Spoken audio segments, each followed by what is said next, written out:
রাজাকার রাজাকার খেলার দিন শেষ। মন মতো হইলে মুক্তিযোদ্ধা, মন মতো না হইলে রাজাকার, এই দিন শেষ।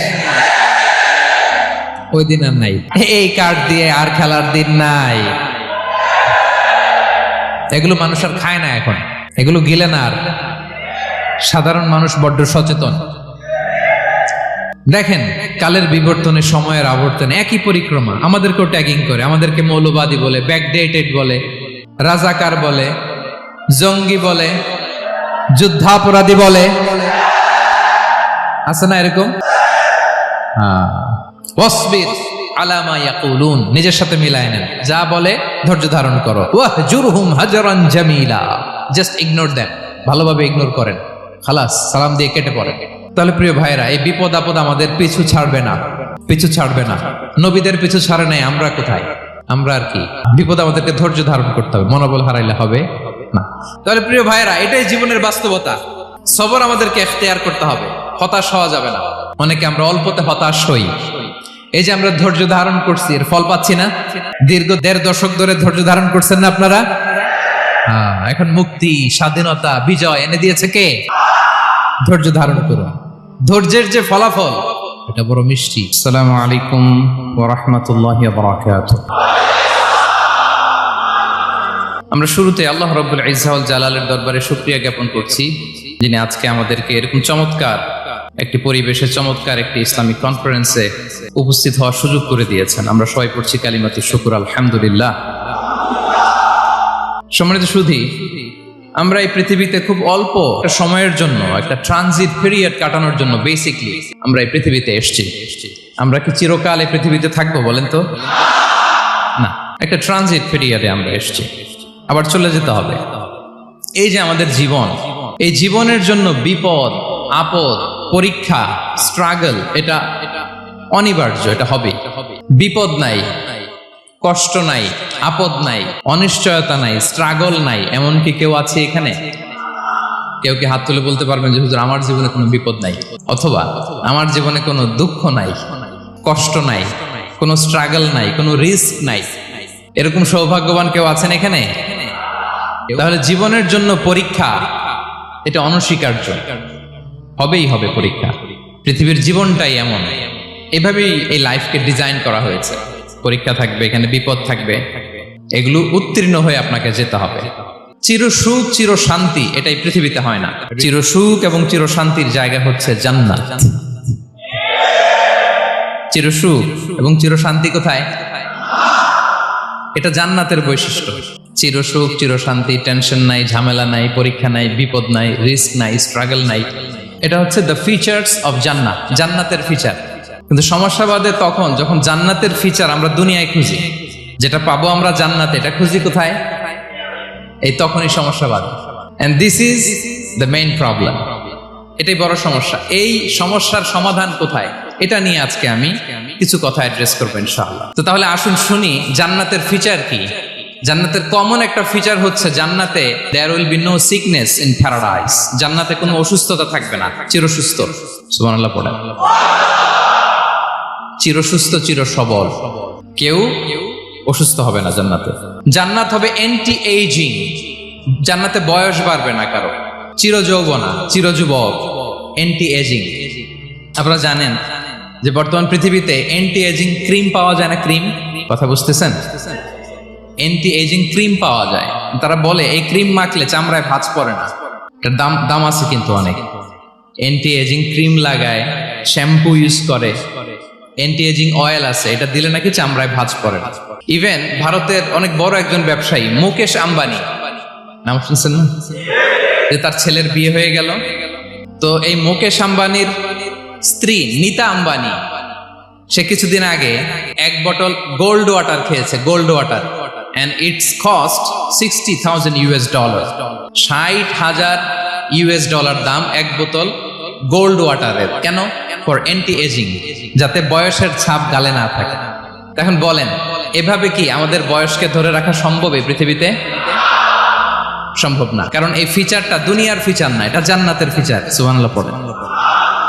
তাহলে জান্নাতে কেউ অসুস্থ হবে না, জান্নাত হবে চির যৌবন, চির যৌবনা, ওখানে আমরা যুবক থাকবো। প্রত্যেকে 33 বছরের যুবক যুবতী হয়ে জান্নাতে ঢুকবো।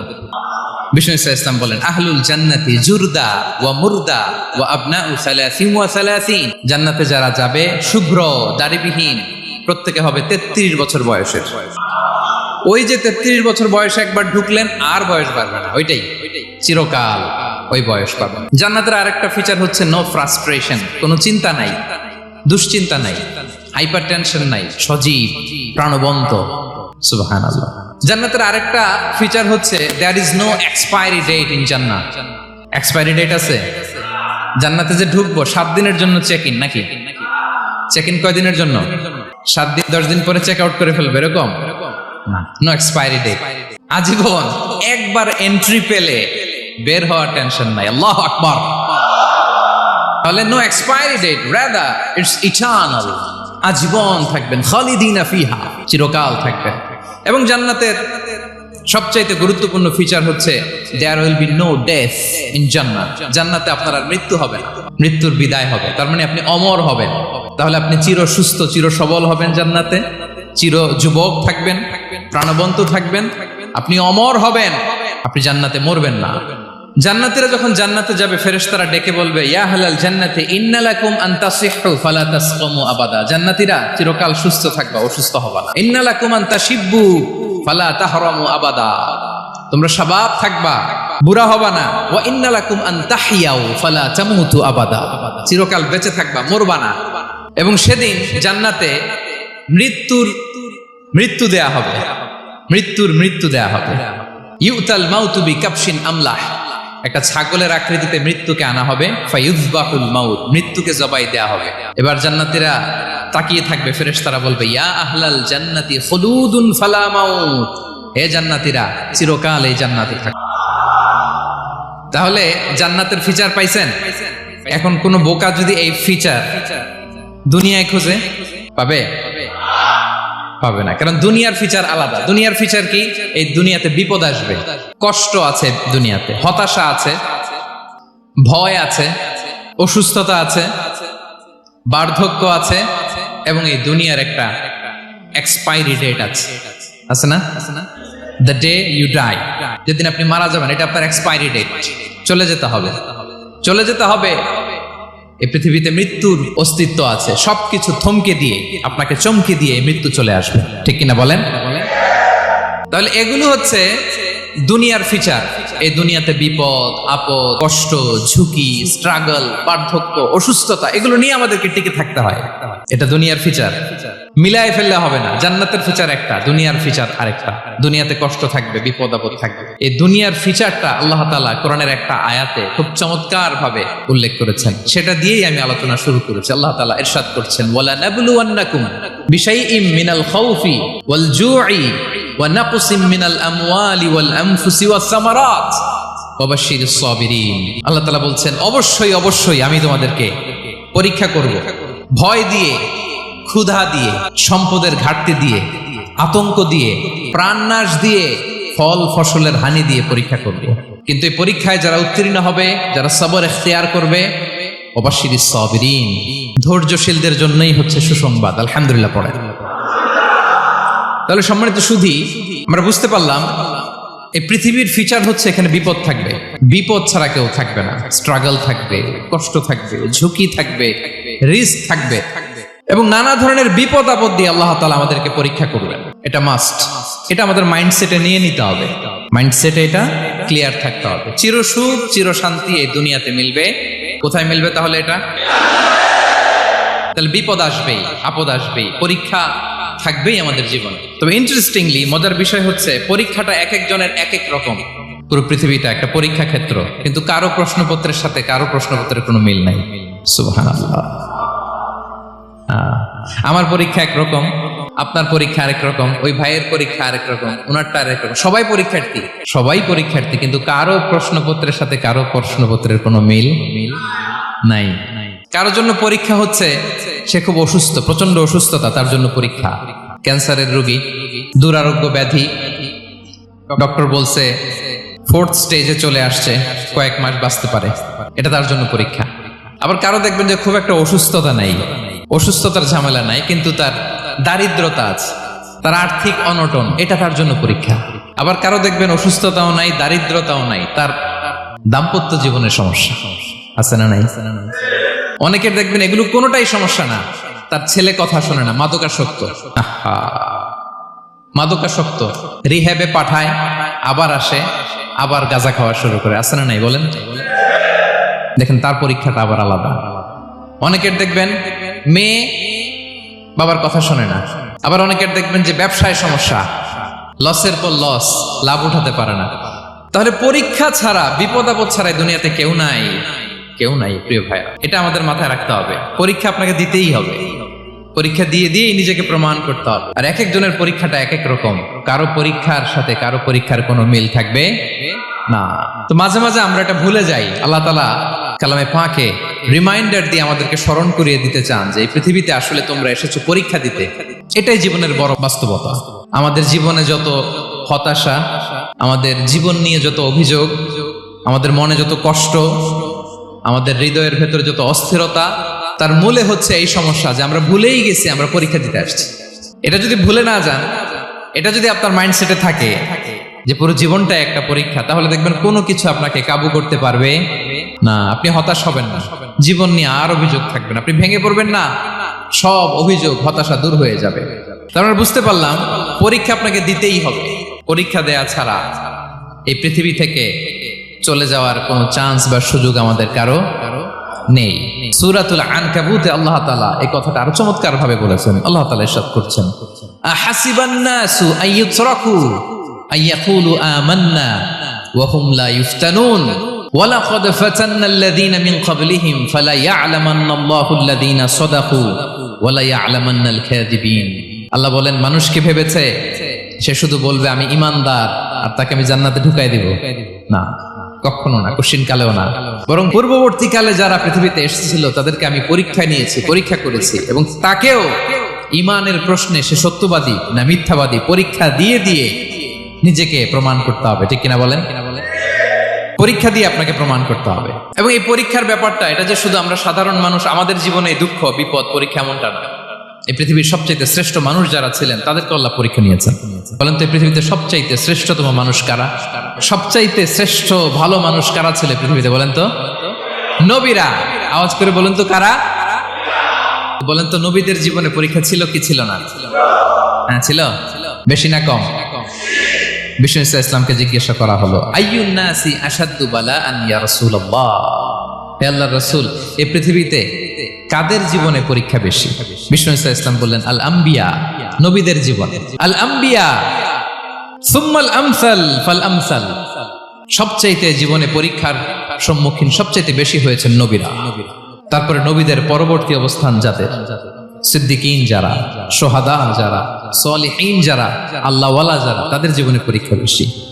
ইউবতালার রাজুলু আলা হাসাবি দীনি, ব্যক্তির দিনদারি যত বেশি তার জীবনে আল্লাহর পরীক্ষাও তত বেশি। আপনি আল্লাহওয়ালা হবেন, আপনার জীবনে পরীক্ষাও অনেক বেশি। এজন্য ইমানদার হওয়া যেমনি মর্যাদার, ইমানদারের জীবনে পরীক্ষাও হবে অনেক বেশি। এবং পরীক্ষা যত বড়, খেয়াল রাখতে হবে, মন খারাপ করার কোনো সুযোগ নেই। পরীক্ষা যার জীবনে যত বড়, সেটাতে সফল হতে পারলে ওটার প্রতিদানও বড়। পরীক্ষা যত বড়, এটাতে সাকসেস হইতে পারলে এটার রিওয়ার্ডও তত বড়। বিষ্ণু ইসলাম বলেন, ইযামুল জাযাই মা'a ইযামিল বালা, বালা যত বড় জাযাও তত বড়, প্রতিদানও তত বড়। কারণ নবীদের জীবনে যদি খেয়াল করেন দেখবেন, যেই নবীর জীবনে পরীক্ষা যত বেশি সেই নবীর জীবনে সফলতাও তত বেশি।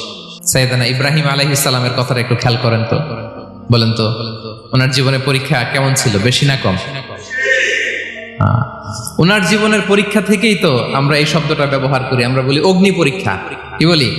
মানে আগুনে নিক্ষেপ করা হয়েছে সাইয়েদনা ইব্রাহিম আলাইহিস সালামকে, তাও স্বাভাবিকভাবে না, উলঙ্গ করে, নেকেট করে ওনাকে অপমানিত করবার জন্য ওনার গায়ের জামা কাপড় খুলে উলঙ্গ অবস্থায় আল্লাহর খলিল সাইয়েদনা ইব্রাহিম আলাইহিস সালামকে অগ্নিকুণ্ডে নিক্ষেপ করা হয়েছিল। এরকম এক্সপিরিয়েন্স এই অডিটোরিয়ামের ভেতরে আমাদের কখনো হয়েছে? তাইলে সাধারণ মানুষের জীবনের পরীক্ষা আর নবীদের জীবনের পরীক্ষার মধ্যে পার্থক্য আছে না নাই? ওই পরীক্ষায় উনি পাশ করে ফেললেন। 86 বছর পর্যন্ত আল্লাহর কাছে দোয়া করলেন, আল্লাহ আমাকে একটা নেককার সন্তান দাও। আল্লাহ সন্তান দেয় না। 86 বছর পরে আল্লাহ তাআলা সাইয়েদনা ইব্রাহিম আলাইহিস সালাম এবং হাজারের ঘরকে উজালা করে সন্তান দিলেন। সাইয়েদনা ইসমাঈল আলাইহিস সালাম পৃথিবীতে আসলেন কত বছর বয়সে? 86 বছর বয়সের এখানে কেউ আছেন? হ্যাঁ, আছি আমরা? কেউ নাই। 86 বছর বয়সে প্রথম সন্তান পেয়েছে। তাদের ঘরকে উজালা করে আল্লাহর নবী সাইয়েদনা ইসমাঈল আলাইহিস সালাম আসলেন। এবার আল্লাহ বললেন, যাও স্ত্রীকে আর এই কলিজার টুকরা সন্তানকে থাকো তো প্যালেস্টাইনে, প্যালেস্টাইন থেকে ১,৫০০ কিলোমিটার দূর দ্য ব্যারেন ল্যান্ড, ওই মক্কার ধুধুমরু প্রান্তরে রেখে আসো, যেখানে কেউ নাই, মানুষ নাই, গাছ নাই, পাখি নাই, পানি নাই, যাও রেখে আসো। আচ্ছা বলেন তো, ৮৬ বছর পরে যে লোকটা সন্তান পেল, বুঝেছেন উত্তর দিয়েন, ৮৬ বছর পরে যে লোকটাকে আল্লাহ তাআলা সন্তান দিল, তার হৃদয়ে ওই সন্তানের জন্য মায়া বেশি না কম? এমনি তো আমাদের প্রথম সন্তানের হিস্ট্রিটা একটু খেয়াল করেন তো। প্রথম আমাদের যে মেয়ে হয়েছিল বা যাদের ছেলে হয়েছিল, তার প্রতি আদর, সোহাগ, দরদ, ভালোবাসা, আহ্লাদ কত ছিল। আর ৮৬ বছর বয়স আল্লাহ তাআলা ওনাকে সন্তান দিলেন, দিয়ে বললেন যাও হাজারকে আর ইসমাঈলকে মক্কার ধুধুমরু প্রান্তরে রেখে আস। আল্লাহ তাআলা বলতে দেরি, চলে যেতে দেরি নাই, মুহূর্তে উনি রওনা হয়ে গেলেন। সুবহানাল্লাহ পড়বেন না? রেখে আসলেন মক্কার ধুধুমরু প্রান্তরে। এবার আল্লাহ বললেন, যাও রিটার্ন ব্যাক টু প্যালেস্টাইন, প্যালেস্টাইনে চলে যাও। চলে গেলেন, হৃদয়টা ভেঙে খান খান। অনেক বছর পরে আল্লাহ তাআলা আবার অনুমতি দিলেন, যাও এবার ছেলেকে দেখে আসতে পারো, যাও প্যালেস্টাইন থেকে আবার মক্কায় যাও। সাইয়েদনা ইব্রাহিম আলাইহিস সালাম প্যালেস্টাইন থেকে আবার ১,৫০০ কিলোমিটার পথ পাড়ি দিয়ে, এখনকার মতো ফ্লাইটে যায় না, গাড়িতেও না, উটে করে। কিসে করে? উনি যে কতবার মক্কা থেকে ফিলিস্তিন এসেছেন আর গিয়েছেন, কোন ইয়ত্তা নাই, হিসাব নাই। গেলেন, এবার ছেলেটা হাঁটতে পারে, দৌড়াতে পারে, একটু একটু কথা বলতে পারে, আব্বু আব্বু ডাকতে পারে। কেমন মায়া লাগে বলেন তো? মায়া ভালোবাসায় যখন টইটম্বুর, ঠিক ওই মুহূর্তে আল্লাহ বললেন, ছেলেকে জবাই করো, জবাই করো ছেলেকে। আল্লাহ তাআলা বলতে দেরি করেছেন, আল্লাহর আদেশ পালনে 1 সেকেন্ডও তিনি দেরি করেন নাই। ছুরি চালালেন, জান্নাত থেকে দুম্বা নিয়ে আসা হলো।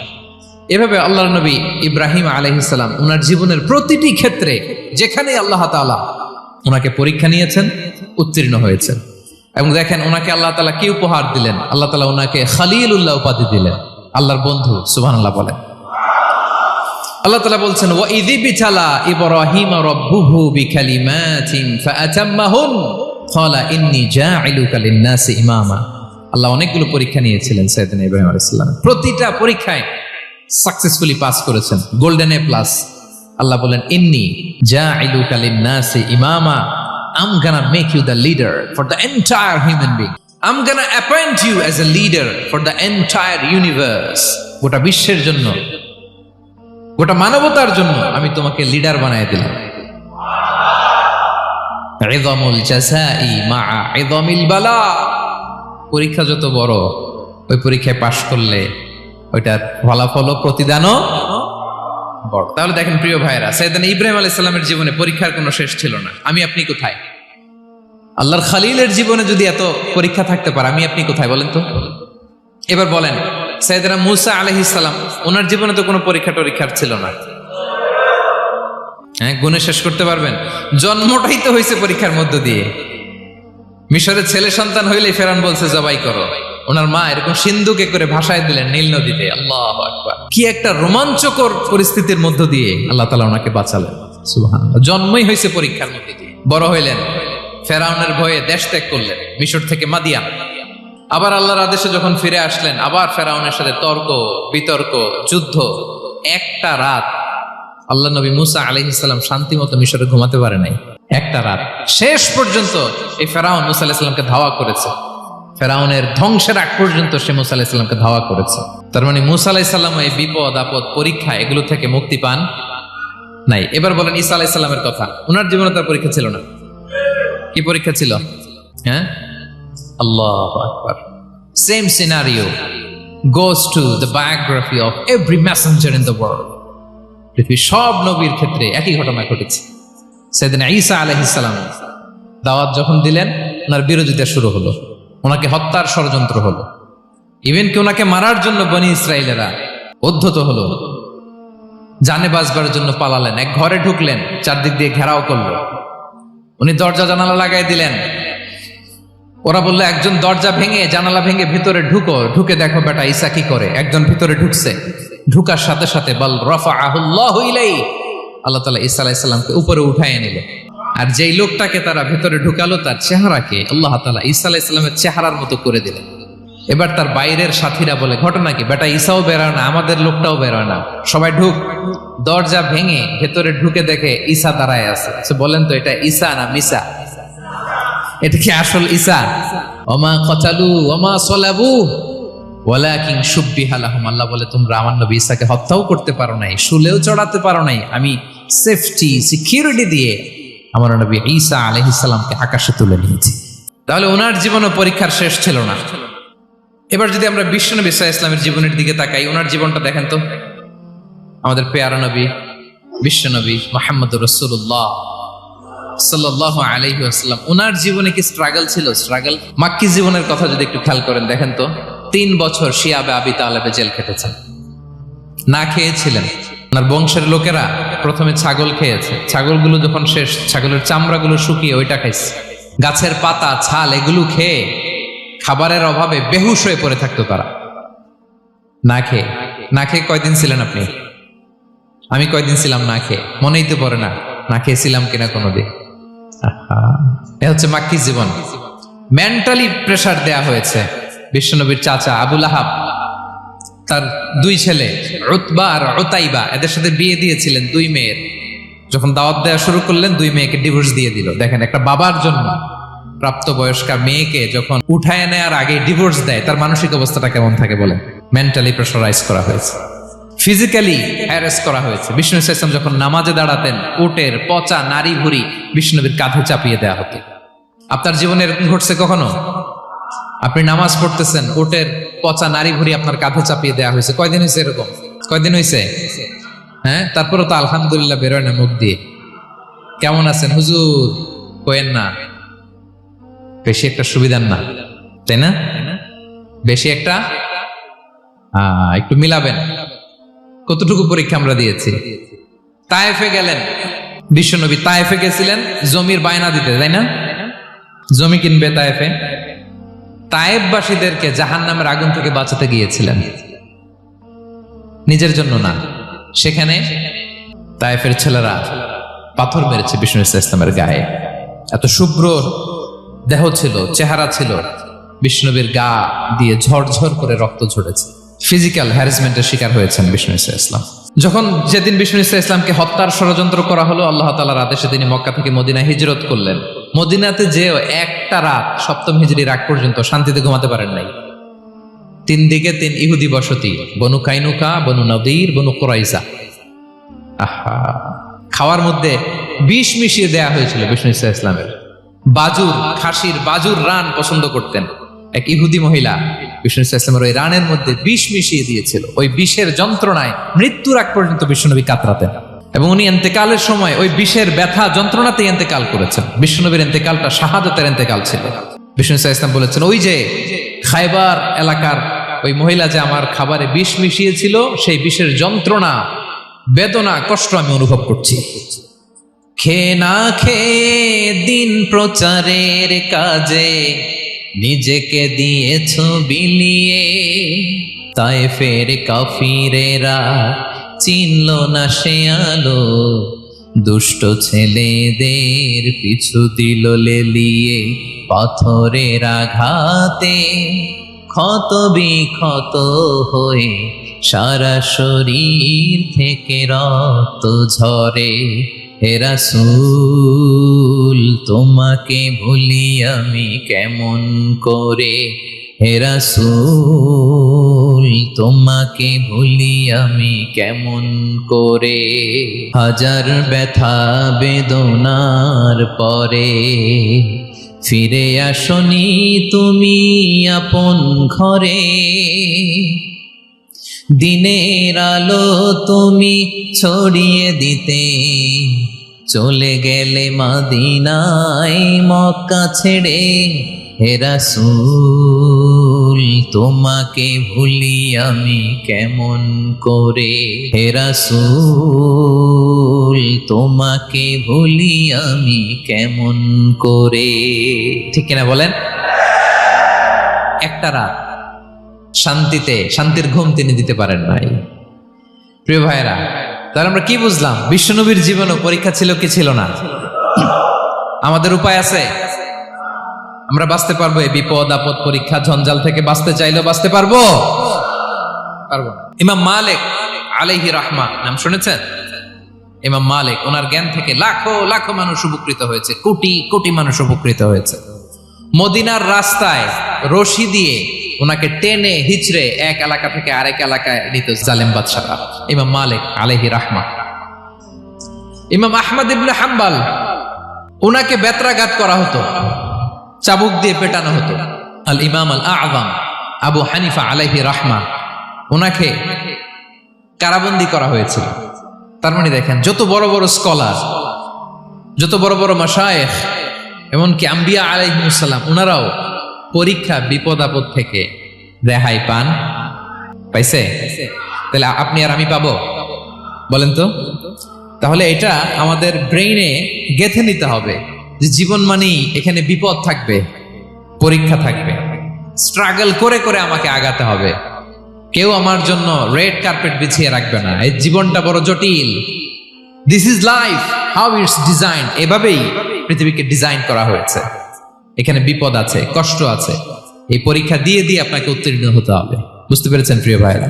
নাও দ্য কোশ্চেন আরাইজ, এখন প্রশ্ন হচ্ছে কেন আল্লাহ এই পরীক্ষা নেন? কেন? আল্লাহ তাআলা সূরা মুলকে বলেছেন এই পৃথিবী সাজানোর, এই জীবন মৃত্যুর এই খেলা, এর উদ্দেশ্যটাকে আল্লাহ তাআলা স্পষ্ট করে বলেছেন। আল্লাযী খালাকাল মাউতা ওয়াল হায়াতা লিয়াবলুয়াকুম আইয়ুকুম আহসানু আমালা। জীবন মৃত্যু দিয়ে তোমাদের জীবনকে সাজানো হয়েছে এজন্য, যাতে করে তিনি তোমাদের পরীক্ষা করতে পারেন। কি করতে পারেন? তোমাদের মধ্যে কে সৎকর্মে অগ্রগামী, কে কাজে ভালো, আমলে ভালো, এটা দেখার জন্য। বেসিকলি আল্লাহর দেখার প্রয়োজন নাই, আমাদেরকে দেখানোর জন্য এই পরীক্ষার আয়োজন। আমি ভালো করবো না খারাপ করবো এটা আল্লাহ জানে না? তো ওনার পরীক্ষা করা লাগে কেন? কথা বলেন। আমি জান্নাতি না জাহান্নামী এটা আল্লাহ জানেন না? বেসিকলি আমাদেরকে জানানোর জন্য এই পরীক্ষার আয়োজন। কাদেরকে জানানোর জন্য? মানে তুমি জেনে যাও তুমি জান্নাতি না জাহান্নামী। আমি ভালো করেই জানি। একটা ছোট্ট উদাহরণ দিলে বুঝতে পারবেন প্রিয় ভাইয়েরা। ধরেন আল্লাহ তাআলা দুইজনকে সৃষ্টি করলেন। উদাহরণস্বরূপ একজনের নাম আব্দুল্লাহ, আরেকজনের নাম আব্দুর রহমান। সৃষ্টির পরে আব্দুল্লাহকে বললেন, আব্দুল্লাহ আমি জানি তুমি পৃথিবীতে 50 বছর হায়াত পাইতা, খুব ভালো কাজ করতে, তুমি দুনিয়াতে অনেক ভালো কাজ করতে, এটা আমি আগেই জানি, আমার অসীম জ্ঞান বলে আমি আগে থেকেই জানি। তো যাও, তোমার এইমাত্র সৃষ্টি করলাম, যাও তুমি জান্নাতে ঢুকে যাও, কারণ আমি জানি তুমি জান্নাতি হবে। আচ্ছা, আর আব্দুর রহমান তুমি পৃথিবীতে খুব খারাপ কাজ করতে, এটা আমি জানতাম, তোমারে পাঠাইলে খারাপ কাজ করবা, তুমি সীমা লঙ্ঘন করবা, অন্যায় করবা, অপরাধ করবা, তুমি জাহান্নামী হবা, যাও। যেহেতু আমি জানি পরীক্ষার আর দরকার নেই, তোমারে জাহান্নাম দিয়ে দিলাম, যাও ঢুকে যাও। আব্দুল্লাহ ঠিকই জান্নাতে ঢুকে যাবে, আব্দুর রহমান কি ঢুকবে? ঢুকবে।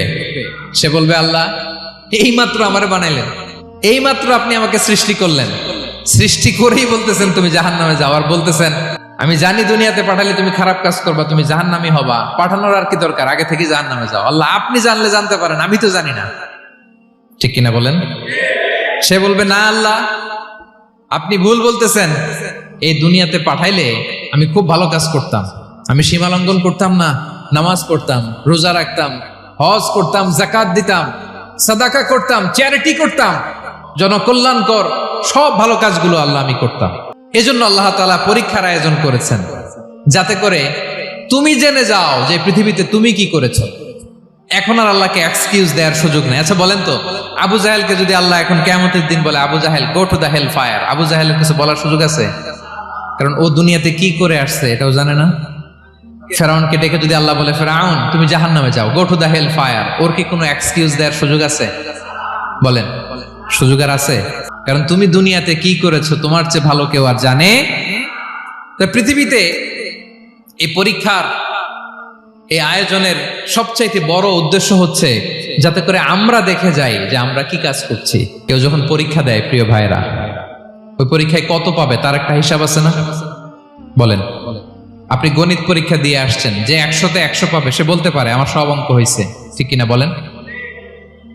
আর যে লাড্ডু গুড্ডু বুঝছেন তো, কিছুই পারে নাই, ঘোড়ার ডিম, তারও একটা হিসাব আছে যে সে কিছুই লিখে আসতে পারে নাই। তাই পৃথিবীতে এই পরীক্ষার আয়োজনের প্রধানতম কারণ হচ্ছে যাতে করে আমরা বুঝে যেতে পারি যে আমরা কোথায় যাব, জান্নাতে না জাহান্নামে। প্রিয় সুধী, এ পর্যায়ে আমরা জানবো এই যে পরীক্ষা আল্লাহ তাআলা নিচ্ছেন আমাদেরকে, এই পরীক্ষায় সফল হওয়ার মূল মন্ত্র কি? কোরআনে বিভিন্ন আয়াতে এই পরীক্ষার কথা বলা হয়েছে এবং এই পরীক্ষার সফলতার মূল মন্ত্রও কোরআনে ঘোষিত হয়েছে। আলহামদুলিল্লাহ বলেন। যে আয়াত দিয়ে আমি শুরু করেছি এই আয়াতে আল্লাহ তাআলা বলেছেন ওয়াবাশশিরিস সাবিরিন, নবী হে ধৈর্যশীলদেরকে আপনি সুসংবাদ দিন, ধৈর্যশীলদেরকে সুসংবাদ দিন। তার মানে বিপদে ধৈর্য ধারণ করতে হবে। প্রিয় ভাইরা, ইন্নামাস সাবরু ইনদা সাদামাতিল উলা, বিপদে আমরা অনেক সময় প্যানিক হয়ে যাই, অস্থির হয়ে যাই, কি করব, হতাশ না। মুমিনরা হতাশ হয় না, ধৈর্য ধারণ করে। কি করে? ধৈর্য ধারণ করার শক্তি দাও গো মেহেরবান, আমায় দাও গো মেহেরবান। পড়েন, ধৈর্য ধারণ করার শক্তি দাও গো মেহেরবান, আমায় দাও গো মেহেরবান। সবাই বলুন একসাথে, ধৈর্য ধারণ করার শক্তি দাও গো মেহেরবান, আমায় দাও গো মেহেরবান। বুকের ভেতর ব্যথার নদী বইছে অবিরাম, বইছে অবিরাম। পড়ুন, ধৈর্য ধারণ করার শক্তি দাও গো মেহেরবান, আমায় দাও গো মেহেরবান। পড়েন আমিন। আল্লাহ যেন বিপদে আমাদেরকে ধৈর্য ধারণ করার তৌফিক দান করে।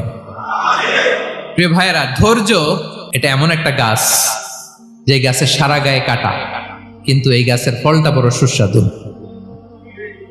আই রিপিট, আমি আবার বলছি, ধৈর্য এটা এমন একটা গাছ যে গাছের সারা গায়ে কাটা, কিন্তু ফলটা বড় মিষ্টি, ফলটা বড় সুস্বাদু। সবাই ধৈর্য ধারণ করতে পারে না। বিষ্ণু ইসলামকে আল্লাহ তাআলা নানা সময় আশ্বস্ত করেছেন, সান্ত্বনা দিয়েছেন আর ধৈর্যের বাণী শুনিয়েছেন। আল্লাহ বলেন ফাসবির কামা সবারা উলুল আজমি মিনার রাসূল, নবী হে আপনার আগে দৃঢ় প্রত্যয়ী নবীরা যেরকম ধৈর্য ধারণ করেছে আপনিও ধৈর্য ধারণ করুন। সূরাতুল মুজাম্মিল আল্লাহ তাআলা বলছেন ওয়াসবির আলা মা ইয়াকুলুনা ওয়াহজুরহুম হাজরান জামিলা, ওরা যাই বলুক আপনি ধৈর্য ধারণ করুন, ওদের কথাকে ইগনোর করুন। Just ignore what they are saying to you, যা বলে আপনি জাস্ট ইগনোর করেন।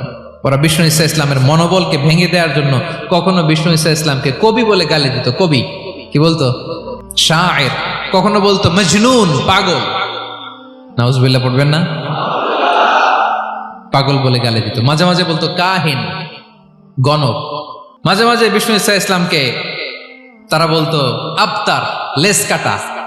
মুহাম্মদ তোমার ছেলে নাই, তোমার বংশ নির্বংশ হয়ে গেছে, তোমার নাম নেয়ার মতো কেউ নাই। আহা, কপাল পোড়া।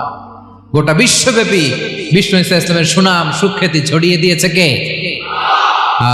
আকাশ বাতাস মাড়িয়ে, সাত আকাশ ছাড়িয়ে আল্লাহর আরশ পর্যন্ত আল্লাহ তাআলা বিষ্ণুবীর সুনাম সুখ্যাতিকে সুউচ্চ করেছেন। ঠিক কিনা বলেন? ইগনোর করুন। আপনাকে কবি বলে, গণক বলে, আপনাকে পাগল বলে, আপনাকে লেস কাটা বলে, জাস্ট ইগনোর দেন। বর্তমান সময়েও নানা ধরনের ট্যাগ আমাদেরকেও দেয় কি দেয় না বলেন? দেয়। আমাদেরকে কি বলে? মৌলবাদী বলে, বলে বলে ওই যে রাজাকার বলে। হ্যাঁ, রাজাকার রাজাকার খেলার দিন শেষ। মন মতো হইলে মুক্তিযোদ্ধা, মন মতো না হইলে রাজাকার, এই দিন শেষ। ওই দিন আর নাই, এই কার্ড দিয়ে আর খেলার দিন নাই। এগুলো মানুষ আর খায় না এখন, এগুলো গিলে না আর। সাধারণ মানুষ বড্ড সচেতন। দেখেন, কালের বিবর্তনে, সময়ের আবর্তনে একই পরিক্রমা আমাদেরকেও ট্যাগিং করে। আমাদেরকে মৌলবাদী বলে, ব্যাকডেটেড বলে, রাজাকার বলে, জঙ্গি বলে, যুদ্ধাপরাধী বলে। আছে না এরকম? ওয়াসবির আলা মা ইয়াকুলুন, নিজের সাথে মিলায় নেন, যা বলে ধৈর্য ধারণ করো। ওয়াহজুরহুম হাজরান জামিলা, জাস্ট ইগনোর দেন, ভালোভাবে ইগনোর করেন, খালাস, সালাম দিয়ে কেটে পড়েন। তাহলে প্রিয় ভাইরা, এই বিপদ আপদ আমাদের পিছু ছাড়বে না, পিছু ছাড়বে না। নবীদের পিছু ছাড়ে নাই, আমরা কোথায়? আমরা আর কি? বিপদ আমাদেরকে ধৈর্য ধারণ করতে হবে, মনোবল হারাইলে হবে না। দেখেন বিশ্বনবী কিভাবে আপনাদেরকে সান্ত্বনা দেয়। বিশ্বনবী বলেন, আজাবান লি আমরিল মুমিন, মুমিনের ব্যাপারটা বড় আশ্চর্যজনক। ফাইন্না আমরাহু কুল্লাহু লাহু খাইর, মুমিনের জীবনে যা ঘটে সবটাই খাইর, সবটাই কল্যাণ। ইন আসাবাতহু সাররাউ শাকারা ফাকানা খাইরাল্লাহ ওয়া ইন আসাবাতহু দাররাউ সাবারা ফাকানা খাইরাল্লাহ। মুমিনের জীবনে যদি সুখ আসে তাহলে মুমিন শুকরগুজার হয়, এটা তার জন্য ভালো। আর যদি মুমিন জীবনে দুঃখ আসে তাহলে সে সবর ইখতিয়ার করে, এটাও তার জন্য ভালো। সুবহানাল্লাহ। তাহলে দেখেন, আমরা হয় সুখে থাকি নয় দুঃখে থাকি, ঠিক কিনা বলেন? তাহলে সুখের সময় আমরা শুকর করি, কি করি? শুকরগুজার হই। শুকরিয়া করাও একটা ইবাদত, শুকরিয়া করাও কি? আর দুঃখের সময় আমরা সবর করি, সবর করাটাও একটা। তাহলে আমাদের পুরো জীবনটাই ইবাদত, পুরো জীবনটাই সুখের সময় শুকর আর দুঃখের সময় সবর। আওয়াজ করে বলেন, সুখের সময় শুকর আর দুঃখের সময়। এই দুই ইবাদত মুমিন জীবনে চলমান, কন্টিনিউয়াস, একটা উইন উইন সিচুয়েশন। কি বলেন? উইন উইন হয়ে গেল না? যেই পরিস্থিতিতেই থাকে আমাদের জন্য লাভ। আল্লাহু আকবার। তাহলে প্রিয় ভাইরা, এটাই জীবনের বাস্তবতা। সবর আমাদেরকে ইখতিয়ার করতে হবে, হতাশ হওয়া যাবে না। অনেকে আমরা অল্পতে হতাশ হই। এই যে আমরা ধৈর্য ধারণ করছি, এর ফল পাচ্ছি না? দীর্ঘ 1.5 দশক ধরে ধৈর্য ধারণ করছেন না আপনারা? এখন মুক্তি, স্বাধীনতা, বিজয় এনে দিয়েছে কে? ধৈর্য ধারণ করুন। ধৈর্যের যে ফলাফল, এটা বড় মিষ্টি। ধৈর্য এমন একটা গাছ, এই গাছের সারা গায়ে কাটা, কিন্তু এর ফলটা বড় সুস্বাদু, এর ফলটা বড় মিষ্টি। ধৈর্য ধারণ করার অভ্যাস করতে হবে প্রিয় ভাইরা। মুমিন হতাশ হয় না, হাল ছেড়ে দেয় না। মুমিন ভরসা রাখে একজনের উপর, তিনি কে? লা তাইআসু মির রাউহিল্লাহ ইন্নাহু লা ইয়াইআসু মির রাউহিল্লাহি ইল্লাল কওমুল কাফিরুন। আল্লাহর রহ থেকে, রহম থেকে নিরাশ হয়ে যাও না। কাফির ছাড়া, অকৃতজ্ঞ ছাড়া কেউ আল্লাহর রহ থেকে, আশা থেকে নিরাশ হয় না। শয়তানের সবচেয়ে বড় মিশন হলো আমাদেরকে হতাশ বানানো, এটা খেয়াল রাখবেন। শয়তানের সবচাইতে বড় মিশন কি? আমাদেরকে হতাশ করে দেয়া। হতাশ বানাইতে পারলে সে সাকসেসফুল, খুশি। কিন্তু আমরা এত সহজে হতাশ হই না, আমরা নিরাশ হই না, আমরা বিপদে হাল ছেড়ে দেই না। আমরা ভরসা রাখি এক মহান সত্তার উপর, তিনি কে? মনে থাকবে, বিপদ আসলে ভেঙে পড়বেন, ভিসা না হইলে কান্নাকাটি শুরু করবেন, ব্যবসায় লস হইলে হাউমাউ, হতাশ হবেন, ভেঙে পড়বেন। ধৈর্য ধারণ করব আমরা। আওয়াজ করে বলেন, আমরা কি করব? সবর। বিপদ ট্যাকেল দেওয়ার প্রথম স্টেপ হচ্ছে সবর, ধৈর্য ধারণ করতে হবে। অবশ্যই সাবিরিন, ধৈর্যশীলদেরকে সুসংবাদ দাও। বিপদ থেকে বাঁচার দ্বিতীয় স্টেপ হচ্ছে এই বিপদ থেকে উত্তরণের চেষ্টা করতে হবে। কন্টিনিউয়াস প্রচেষ্টা চালিয়ে যেতে হবে। ওয়াল্লাযীনা জাহাদু ফিনা লানাহদিয়ান্নাহুম সুবুলানা, যারা আমার রাস্তায় চেষ্টা করে, প্রচেষ্টা করে, স্ট্রাগল করে, তাদেরকে আমি পথ দেখিয়ে দেই, সুবুল দেখিয়ে দেই, ওয়ে আউট দেখায় দেই, এক্সিট দেখায় দেই। কোথাও আটকাবেন না আপনি, আপনাকে এক্সিট দেখায় দিবে কে? মালয়েশিয়াতে কেলুয়ার বলে না? কেলুয়ার কি বলে চিনেন? কেলুয়ার মানে কি? এক্সিট। এক্সিট পেয়ে যাবেন, আটকাবেন না আপনি জীবনে কোথাও। 3 নাম্বার, আল্লাহর উপর তাওয়াক্কুল করতে হবে বিপদ আসলে। ওমাইয়া তাওয়াক্কাল আলাল্লাহি ফাহুয়া হাসবুহ, আল্লাহর উপর যে তাওয়াক্কুল করে আল্লাহই তার জন্য যথেষ্ট হয়ে যায়। তাহলে বিপদে প্রিয় ভাইরা আমরা প্যানিক হব না, ধৈর্য ধারণ করব, বিপদ থেকে উত্তরণের সর্বোচ্চ প্রচেষ্টা চালিয়ে যাব, আর ভরসা রাখবো একজনের উপর, তিনি কে? আর বিপদ আসলে এটাকে নেগেটিভলি নেবেন না সব সময়। বিপদ আপদ এটা অনেক পজিটিভ, ভালো জিনিস আমাদের জীবনে বয়ে নিয়ে আসে। শাইখুল ইসলাম ইবনু তাইমিয়া আলাইহি রাহমা, উনি বলতেন, খুব দামি কথা, খুব হেভি ওয়েট কথা, মনোযোগ দিয়ে শুনুন। তিনি বলতেন, যে নেয়ামত তোমাকে আল্লাহ থেকে দূরে সরায়, ওই নেয়ামতের চেয়ে বিপদ ভালো, যে বিপদ তোমাকে আল্লাহর দিকে ধাবিত করে। আই রিপিট, আমি আবারও বলি, যে নাজ নেয়ামত তোমাকে আল্লাহ থেকে দূরে সরিয়ে দেয়, সে নাজ নেয়ামতের চেয়ে ওই বিপদ আপদ ভালো, যেই বিপদ আপদ তোমাকে আল্লাহর কাছে টেনে নেয়। তাহলে বিপদ আপদ আসলে আপনি হতাশ হবেন? আর কখনো দুঃখ করবেন? মোয়ারের ভাইয়েরা, আর মন খারাপ করবেন? আপনি খেয়াল করে দেখেন, বিপদ আসলে আমরা আল্লাহরে ডাকি বেশি। যখন অসুস্থ আপনি খেয়াল করেন তো, আল্লাহ আল্লাহ তুমি ছাড়া বাঁচানোর কেউ নাই, আল্লাহ আল্লাহ তুমি হেফাজত করো, আল্লাহ তুমি সুস্থ করে দাও। যখন লাইফ থ্রেট, দেখেন আপনি গুম হয়ে যেতে পারেন, আপনার কারাবন্দি করতে পারে, এরকম একটা বিপদের মধ্যে আছেন, তখন খেয়াল করেন তো আল্লাহর সাথে আপনার কানেক্টিভিটি, রিলেশনশিপটা কতটা ডেভেলপ হয়। কারণ বিপদে পড়লে আমরা আল্লাহরে ডাকি বেশি। তাহলে বিপদ আপদেরও কিছু পজিটিভ সাইড বা দিক আমাদের জীবনে আছে না নাই? অনেক পজিটিভ দিক আছে, কয়েকটা শেয়ার করি। এক নাম্বার পজিটিভ সাইড তো বললাম, ইমাম ইবনে তাইমিয়া যেটা বললেন। এরপরে হচ্ছে মাঝে মাঝে আল্লাহ তাআলা আমাদের মর্যাদাকে আপগ্রেড করতে চায়, এলিভেট করতে চায়। আপনি ধরেন কোন একটা এয়ারলাইন্সের রেগুলার প্যাসেঞ্জার টিকিট কাটেন, মাঝে মাঝে হঠাৎ করে দেখবেন কাউন্টারে গেলে তারা বলে you are upgraded to business class, অথবা you are upgraded to first class. যেহেতু রেগুলার প্যাসেঞ্জার, অনেক মাইলস জমা হয়েছে, আপগ্রেড করে দেয়। আল্লাহ তাআলা মাঝে মাঝে চায় তিনি আমাদের মর্যাদাকে, র্যাঙ্ক, এটাকে আপগ্রেড করবেন, কিন্তু আমার যে আমল আখলাকের অবস্থা, ওইটা দিয়ে ওই আপগ্রেড র্যাঙ্কে যাওয়ার সুযোগ নাই। বুঝতেছেন কথা? আল্লাহ চায় আমার লেভেল একটু আপ করতে, কিন্তু আমার আমলের যে অবস্থা, এতে আমি ওখানে যাই না। তখন আল্লাহ কিছু বিপদ আপদ দিয়ে, পরীক্ষা দিয়ে বান্দাকে টেস্ট করে। ওই পরীক্ষায় যদি উত্তীর্ণ হন, সাথে সাথে আল্লাহ তাআলা আপনার লেভেল বা র্যাঙ্ক আপগ্রেড করে দেয়। সুবহানাল্লাহ পড়বেন না? তাহলে লাভ না লস? আওয়াজ করে বলেন, লাভ না লস? মুমিন জীবনের সব লাভ।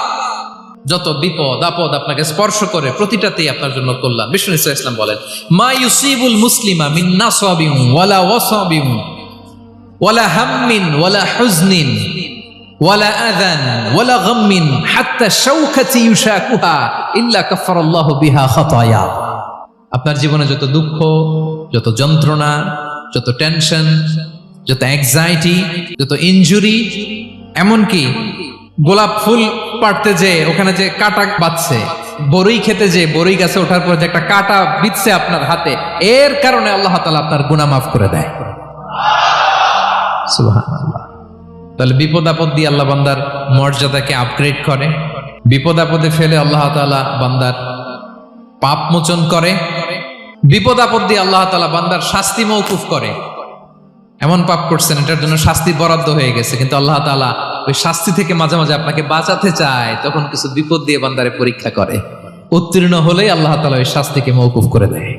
তাহলে আসুন সামারি করি, পুরো আলোচনাটার সামারি করি। বিপদ আপদ, পরীক্ষা, স্ট্রাগল, কষ্ট, এটা সুন্নাতুল্লাহি ফিদ দুনিয়া। এই দুনিয়ায় আল্লাহর সুন্নাত, এর বাইরে কেউ যেতে পারে না, ইভেন নট দ্য মেসেঞ্জার্স, নবীরাও না। আজকের আলোচনায় শুনছেন না নবীদের জীবন দিয়ে কি গেছে, ups and downs, test and trial, নবীরাও না। তাহলে এটা আমাদের মাইন্ডসেটের সাথে সেট আপ করে নিতে হবে যে অতীতে, বর্তমানে, ভবিষ্যতে বিপদ আপদ মুক্ত এই পৃথিবীতে কেউ থাকবে না। পারবেন?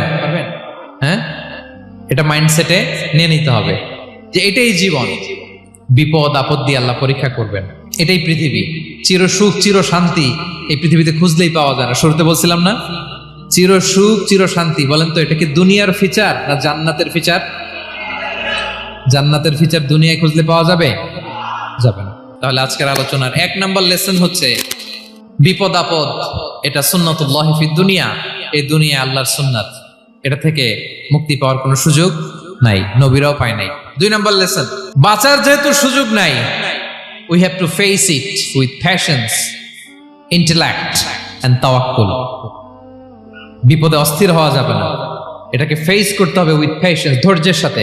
বিপদ আমরা মোকাবেলা করব কিসের সাথে? ধৈর্য, প্যানিক হবেন না, অস্থির হবেন না, ধৈর্য ধারণ করবেন উইথ ইন্টেলেক্ট। আল্লাহর দেয়া আপনার ইন্টেলেক্ট খাটিয়ে এই বিপদ উত্তরণের সর্বান্তকরণের চেষ্টা প্রচেষ্টা আপনার চালায় যেতে হবে। আর সবশেষে আত-তাওয়াক্কুল আলাল্লাহ, ডিপেন্ডিং অন আল্লাহ, ভরসা করবো কার উপর? আল্লাহর উপর। পারা যাবে তো? আচ্ছা, 2টা লেসন গেল। 3 নাম্বার লেসন হচ্ছে আমাদের ছেলে মেয়েদেরকে we have to educate our child regarding the test and trial in this দুনিয়া। দুনিয়ার এই বিপদ আপদের ব্যাপারে আমাদের ছেলে মেয়েদেরকে শেখাতে হবে, বুঝাতে হবে।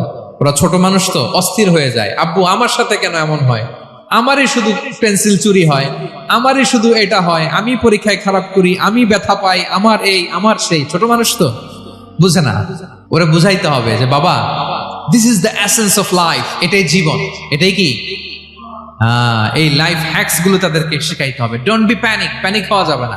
This is how life is design, এটাই জীবন, বিপদ আপদ আসবে, এটাকে মেনে নিতে হবে, ছেলে মেয়েদেরকে শিখাইতে হবে, তাহলে তারাও প্যানিক হবে না। পারবেন তো ইনশাআল্লাহ?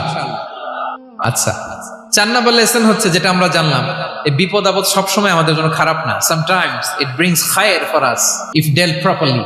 ঠিক মতো বিপদকে ডিল করতে পারলে এটা আসলে আমার জন্য আখেরে কল্যাণই বয়ে নিয়ে আসে। কি বলেন, তাই না? কল্যাণ বয়ে নিয়ে আসে। সব শেষ কথা হলো, আমরা যেন এই বিপদগুলোকে প্রপারলি ডিল করতে পারি, আমরা যেন সবর ইখতিয়ার করতে পারি। আল্লাহর কাছে চাইতে হবে, দোয়া করতে হবে, কারণ তৌফিক দেওয়ার মালিক কে? আল্লাহর কাছে যেন আমরা কায়মনোবাক্যে প্রার্থনা করতে পারি, আল্লাহ এই বিপদকে যেন আমরা ডিল করতে পারি উইথ সাবর, উইথ ইন্টেলেক্ট, উইথ তাওয়াক্কুল। আসল হাতিয়ার হচ্ছে এটা, দোয়া। আল্লাহর কাছে চাইবেন, মনোযোগের সাথে চাইবেন, আন্তরিকতার সাথে চাইবেন। উদুল্লাহ ওয়া আনতুম মুকিনুনা বিল ইজাবা। বিষ্ণু বলেন এমন ভাবে চাও যেন তুমি অনেকটা কনফার্ম যে তোমার দোয়া আল্লাহ কবুল করবেনি, এমন ভাবে চাও। অনেকে রোবোটিক দোয়া করে। রোবোটিক দোয়া মানে দোয়ার মধ্যে প্রাণ নাই, ধ্যান নাই, মন নাই, আগ্রহ নাই, ভালোবাসা নাই, ওই দোয়া আল্লাহ কবুল করে না। মনোযোগ দিয়ে চাইতে হবে চাওয়ার মতো, তাহলে আল্লাহ তাআলার পক্ষ থেকে তৌফিক পাওয়া যাবে। পারা যাবে তো ইনশাআল্লাহ? আল্লাহ তাআলা আমাদের সবাইকে বিপদে আপদে ধৈর্য ধারণ করার তৌফিক দান করুক। নবীরা তাদের জীবনে যেভাবে স্ট্রাগল, আপস এন্ড ডাউনস, বিপদগুলোকে, টেস্ট এন্ড ট্রায়াল গুলোকে ডিল করেছে, আমরা যেন সেভাবে ডিল করতে পারি। আল্লাহ তৌফিক দান করুক।